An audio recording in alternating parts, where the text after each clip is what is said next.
देखिए, राहुल गांधी जी के बारे में मैंने कुछ भी गलत नहीं कहा है। हमारे तो शास्त्रों में ये कहा गया है, सत्य सार्थक सर्वदा। जो सच है वो बात सामने आनी चाहिए, और कोई छुपी हुई बात तो है नहीं।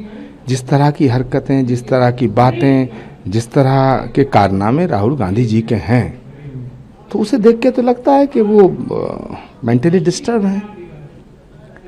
प्रधानमंत्री का कोई फैसला उसका विरोध कर देंगे, नई संसद बनाओगे तो विरोध कर देंगे, महिलाओं के हक में कानून लाओगे उसका विरोध कर देंगे, 3 तलाक मोदी हटाएं उसका विरोध कर देंगे। अब मंदिर सोमनाथ जा रहे हैं उसका विरोध।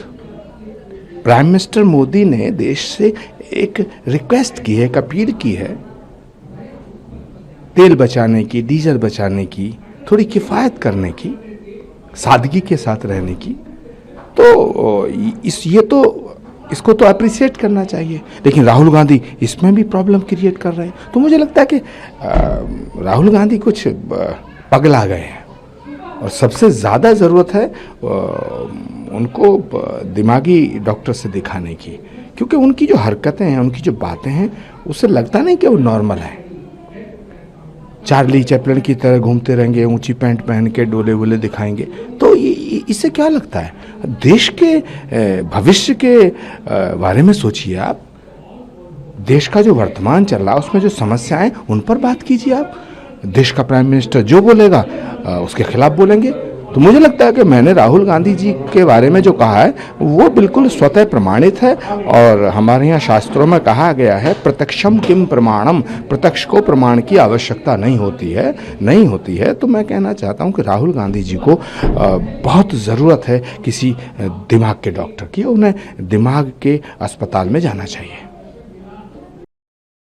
कम करें, पेट्रोल डीजल का खर्चा कम हो, और बहुत ही वर्क फ्रॉम होम किया जाए, सोने में इन्वेस्ट ना किया जाए, उसे कैसे?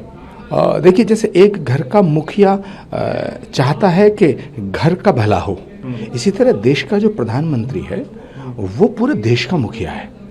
नरेंद्र मोदी एक व्यक्ति नहीं है, एक विचार है, और फिर देश के प्रधानमंत्री हैं। तो देश के प्रधानमंत्री को ठीक उसी तरह बात करनी चाहिए जिस तरह घर का मुखिया करता है। तो उन्होंने कहा है कि भाई फैयाजी मत करो, वाहियात पैसे मत फूंको, किफ़ायत करो, है ना, सेविंग करो।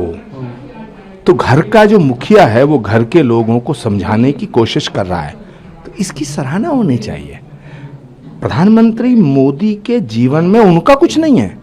नरेंद्र मोदी जी के जिंदगी का एक एक पल इस देश को समर्पित है। तो जिस व्यक्ति का एक एक पल देश को समर्पित है, तो वो तो पूरे भारत को अपना परिवार मानता है।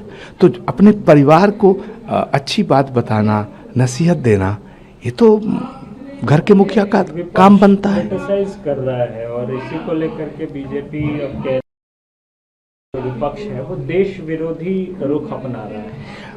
विपक्ष के कुएं में भांग पड़ गई है, और इन सब ने भांग पी ली है।